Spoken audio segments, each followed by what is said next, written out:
Olá, bem-vindo ao nosso curso unificado de Física, aqui do campus da USP de São Carlos. Hoje nós vamos falar um pouco sobre rotação. Nós vamos falar um pouquinho de como que as partículas, os pontos de massa, rodam num certo plano ao redor de um determinado eixo, que a gente chama de eixo de rotação. Vamos ver como que energia está associada com essa rotação. Mas mais importante do que tudo isso, nós vamos aprender um pouquinho o conceito de momento de inércia. Momento de inércia é um conceito importante na rotação, porque de alguma maneira ele caracteriza a distribuição de massa ao redor daquele determinado eixo no qual a massa está rodando, com determinada velocidade angular. Muito bem, então nós vamos começar fazendo uma pequena revisão das grandezas cinéticas envolvidas na rotação. Então, se você se lembra, nós temos uma série de grandezas cinéticas, que é a velocidade de rotação, o ângulo de rotação, tá certo? E que nós vamos precisar dessas grandezas para poder evoluir aqui na nossa discussão. Então, vamos considerar uma situação onde nós temos o seguinte: nós temos um corpo, eu vou imaginar aqui um determinado plano, tá certo? Existe aqui um eixo e existe uma partícula de massa que está localizada a uma distância r desse eixo e ela roda nesse plano. Então esse aqui é o plano de rotação, então esse aqui é o nosso plano de rotação. Tá certo?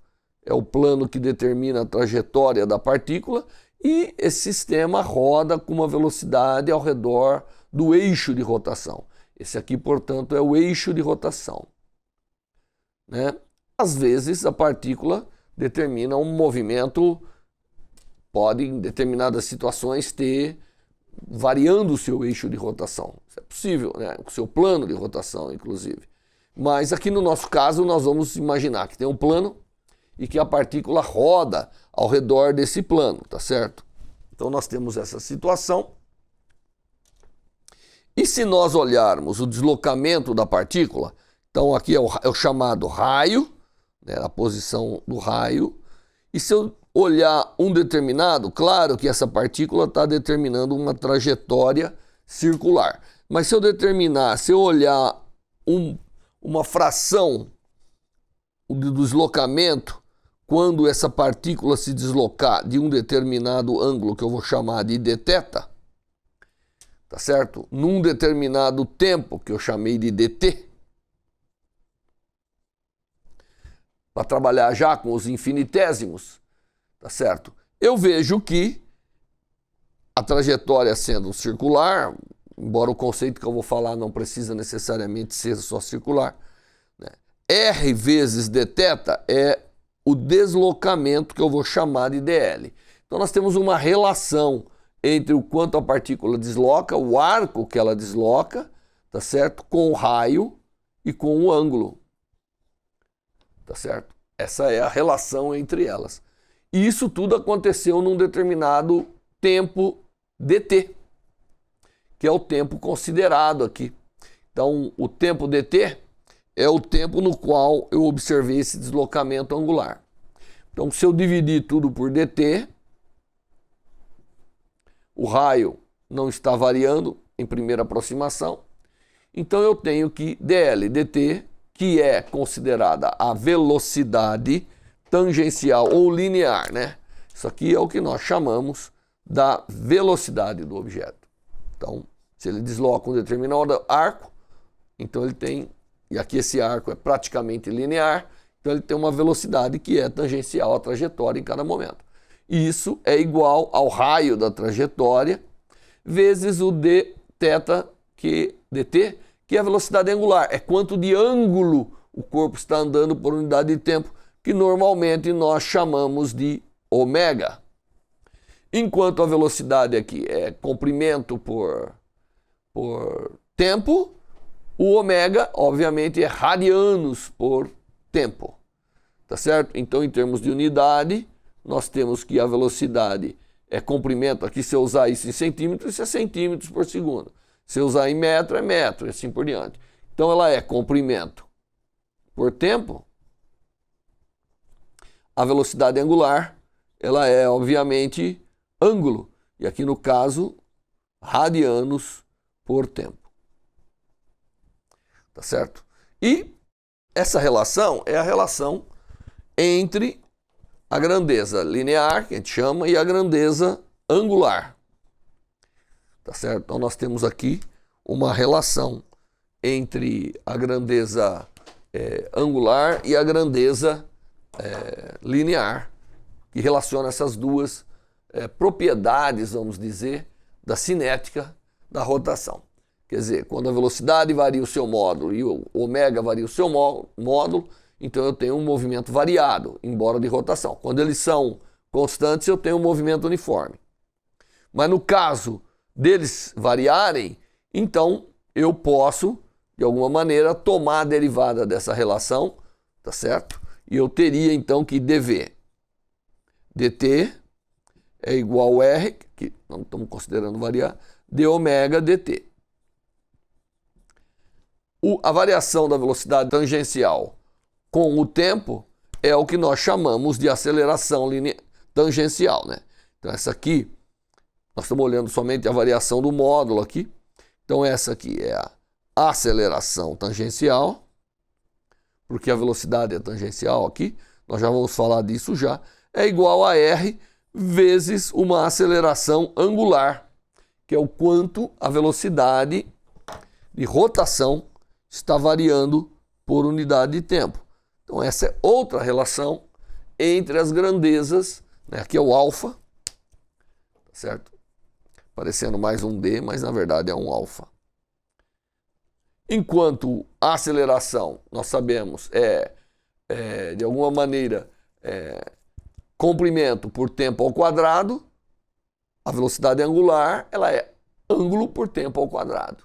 É o quanto que a velocidade angular varia com o tempo, tá certo? Então, isso vai relacionando aqui as grandezas cinéticas que a gente tem na descrição de uma rotação simples como essa que nós vimos aqui, tá certo? Que só para deixar mais visível para você, esse objeto está realizando aqui uma trajetória circular ao redor do seu eixo de rotação e num plano de rotação que a gente conhece muito bem aqui. Muito bem, essas grandezas, na verdade, elas podem variar uniformemente, então pode ser que a aceleração angular varia uniformemente no tempo, tá certo? Então pode ser que d ômega, quando eles não variam, então eles são zero, obviamente, para aqui. Não há aceleração angular. Mas em muitas situações, como nós vamos aprender nas rotações, essas grandezas podem sim variar. Então, no caso de d ômega dt, que é igual ao alfa, tá certo? Ser uma constante, o movimento é chamado movimento de rotação uniformemente variado. E todo mundo sabe que para que isso seja linear, o ômega tem que ter uma variação desse tipo aqui, né? Bem parecida com aquela que nós aprendemos na cinética dos corpos. Tá certo? Então ele varia linearmente com a aceleração angular. Porque para que a derivada dê uma constante, então essa é a forma que pode ser. E nós podemos implementar mais coisas ao redor disso, quer dizer, quanto ângulo, agora eu volto, né? Se eu imaginar que dθ dt é o ômega zero mais alfa t, significa que o θ tem que ser igual a um θ0, não é isso? Mais um ômega zero, que é uma velocidade inicial de rotação que o sistema tem, vezes t mais meio de alfa t quadrado. Apenas fazendo a integração dessa aqui. Então, a cinética da rotação, tanto uniformemente variada, ela segue, na verdade, os mesmos o mesmo padrão, né, da cinética de uma partícula em movimento linear. Então, esse seria um movimento de rotação uniformemente variado. Essas grandezas são extremamente relevantes para a gente determinar uma série de coisas que vão acontecer na rotação. Tá certo? Muito bem. Vamos então prosseguir um pouco agora, lembrando desses conceitos aqui, mas já colocando mais alguma coisa aqui na nossa explicação. E vamos olhar uma coisa interessante, que é olhar em detalhe essa variação da velocidade. Aqui nós estávamos olhando o deslocamento da partícula, né? Agora eu vou olhar em detalhes. Você tem na sua mente aí esse cenário que eu falei para você. Então agora eu vou olhar em detalhes a variação da velocidade. Se eu olhar a velocidade, né? A velocidade ela é sempre perpendicular aqui. Aqui tinha a velocidade. Tá certo? Perpendicular ao eixo. Mas aqui ela tem uma outra velocidade, também perpendicular. Cada instante a velocidade ela é perpendicular ao eixo, ao raio, desculpa, né? E ela vai variando. Então a velocidade, na verdade, ela varia na direção, ela pode variar na amplitude, como nós vimos. Então nós classificamos um pouquinho o movimento uniformemente, o movimento de rotação uniformemente acelerado, mas ela varia necessariamente na sua direção para fazer a trajetória curva, tá certo? E se eu tomar dois desses instantes, então eu vou pegar esse aqui e esse aqui, não é? Ou qualquer dois que você queira, consecutivos. Então quando há um deslocamento delta, teta, que vou chamar de delta agora, então ele é um elemento pequeno, mas se a partícula que estava aqui deslocou para cá, de delta teta, não só a amplitude da velocidade pode variar, mas como a direção da velocidade pode variar. Então se eu pegar e desenhar aqui, eu tenho uma hora a velocidade aqui. Vamos imaginar uma situação, né, onde não tem grandes variações da velocidade de um ponto ao outro, só para a gente fazer aqui a nossa elaboração, tá certo? Como se você analisar, né, se o raio de rotação andou θ, o vetor velocidade também andou θ, então isso aqui também é Δθ. Portanto, você vê que há uma variação da velocidade, que é ΔV. E essa variação da velocidade não necessariamente tem que ser uma variação da velocidade em módulo, ela pode ser uma variação da velocidade em direção, né? Como aqui, por exemplo, se imaginar um movimento uniforme, isso ainda não libera o sistema de ter essa variação da direção da velocidade. E, obviamente, não havendo alteração desse valor, essa direção vai estar na linha central. Ela vai estar necessariamente mostrando aqui na direção do centro de rotação. Muito bem, nós queremos calcular esse ΔV. Aí a gente usa o mesmo da geometria que nós usamos. Se isso aqui, se o vetor velocidade v, ele rodou de Δθ, significa que a variação que eu tenho, agora eu olhando aqui como velocidade, eu olho esse ΔV como um arco, né? Uma variação de um arco do vetor no Δθ. Portanto, isso é v Δθ. Tá certo? E se eu imaginar que a velocidade não está variando muito, se ela está variando em direção, isso aqui é vetorial, né? Tá certo? Nós temos que lembrar que isso é vetorial, tá? Mas eu estou olhando só o módulo aqui para fazer uma conta rápida para você. Você já deve ter aprendido isso. E se isso demorou um certo tempo ΔT, tá certo? Praticamente o vetor, a amplitude não mudou, o raio, né? O que mudou foi a direção. Então eu tenho aqui uma aceleração que está na direção do centro e que é chamada aceleração centrípeta. Então ela não é aquela aceleração linear que varia o módulo da velocidade que nós associamos anteriormente. E ela é v vezes ômega, porque isso aqui é o ômega. É o quanto está desenvolvendo a própria velocidade. tá certo? Se a gente lembrar da relação anterior, que V é ômega R, então eu tenho que a aceleração centrípeta, ela é igual, né? Se eu colocar no lugar do V ômega R, isso é ômega quadrado.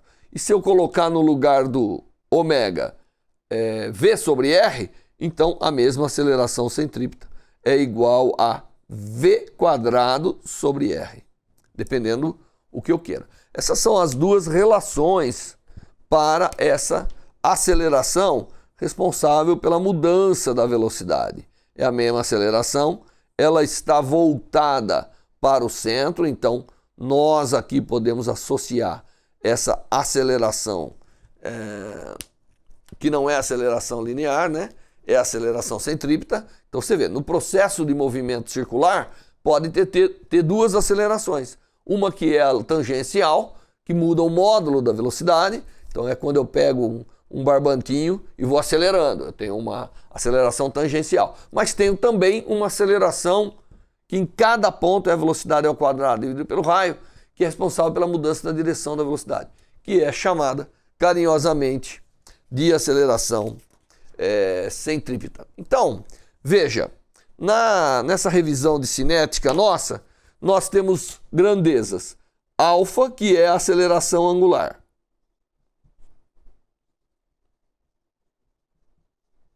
Nós temos a aceleração tangencial, que muda o módulo da velocidade, né? E nós temos agora a aceleração, que indica para o centro, que é chamado centrípeta, que na verdade muda a direção. É uma aceleração da mudança da direção da velocidade. E essas três acelerações, elas fazem parte do elenco de grandezas cinéticas que nós podemos ter aqui no movimento de rotação. No caso, nós estamos considerando ainda uma partícula de massa, né? Num movimento de rotação, isso sendo executado num plano. Então, essas grandezas são grandezas extremamente importantes para que a gente possa caracterizar o movimento de rotação. Muito bem. Bom, mas vamos considerar um pouco mais, vamos adiante com isso. Vamos deixar aqui esse elenco de acelerações e vamos agora fazer uma pergunta, né? Você deve ter esses conceitos aqui, devem estar na sua mente. E nós podemos fazer uma pergunta sobre, bom, tendo velocidade, essa velocidade está variando ou não, mesmo que ela não varie em módulo, mas tem uma aceleração centrípeta, então o movimento de rotação de uma partícula ele sempre é acelerado, não tem como não ser, porque a velocidade está variando de direção. Muito bem, aí nós perguntamos assim, qual a energia dessa partícula rodando, né? Qual é a energia? Qual a energia associada com ela?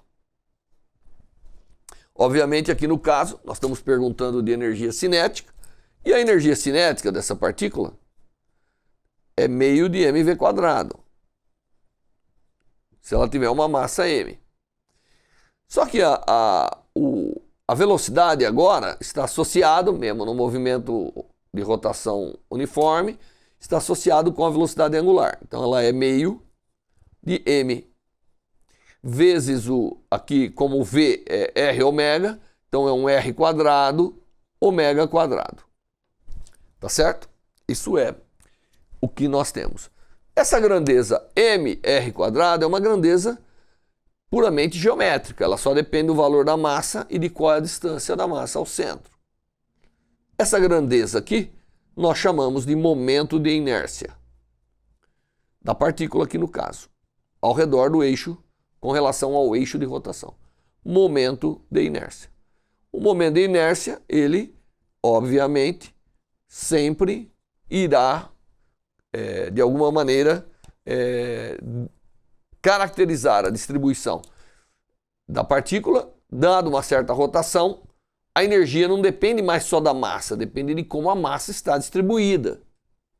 Tá certo? Então, se eu tiver a mesma velocidade de rotação e um raio diferente para a partícula, com a mesma velocidade de rotação, o mesmo ômega, ele vai ter energias diferentes dependendo de como que essa massa está distribuída com relação ao eixo de rotação. Isso aqui é o momento de inércia para uma partícula rodando, obviamente, tá certo? e ele vale a massa. Então, se eu tenho uma partícula, eu tenho aqui um eixo de rotação, ao redor do qual uma partícula está rodando com velocidade ômega, tá certo? Então ela tem aqui um momento de inércia que é igual a mr². Se ela tem o valor m, e se está rodando com um raio com velocidade a um raio do eixo de rotação de valor r. Muito bem, então esse é o conceito de momento de inércia, né? Começamos com uma partícula. E se a gente tiver muitas partículas? Bem, quando a gente tem muitas partículas, basta somar a energia de todas, não é verdade? Então vamos fazer isso, tá certo? Então esse é o conceito de momento de inércia. A energia de rotação ela passa a ser meio do momento de inércia ômega². Então veja, para a rotação, o que caracteriza a inércia da partícula não é mais a massa como era da cinética pontual, é o momento de inércia. Ele faz o papel de massa. Então agora o acoplamento de energia no sistema não vai depender só do valor da massa, vai depender também do valor da distribuição de massa, de como ela está distribuída ao redor do eixo de rotação.